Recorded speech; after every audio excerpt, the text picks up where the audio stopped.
My sme odobrali vzorky naozaj veľkej šarže až 1500 tón ukrajinského obilia, ktorá bola legálne dovezená na Slovensko, aby mali diváci predstavu. Ide o približne 65 plne naložených veľkých kamionov pšenice.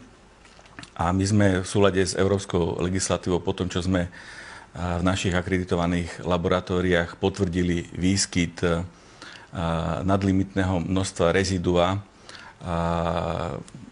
látky, pesticídu, vykonali aj následne druhý krok, analýzu dopadu obsahu takéhoto prvku na zdravie a žiaľ sa potvrdilo, že ide o nebezpečnú koncentráciu. Dneska už vieme, že ide o látku chlorpyrifos, ktorá je v Európskej únii zakázaná.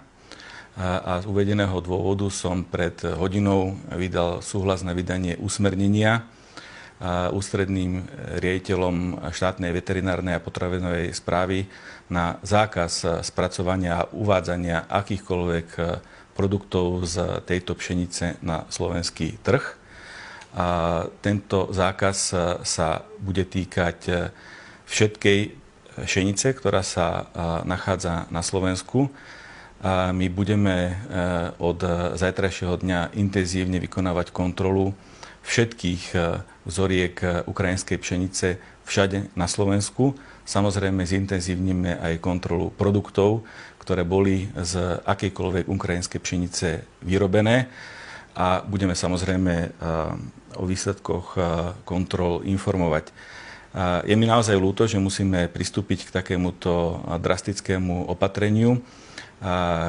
Je mi ľúto, že sa naši ukrajinskí partneri o tom dozvedajú z médií. My sme túto informáciu už vložili pred asi 20 minútami do systému európskeho rýchleho varovania, Rapid Alert systému.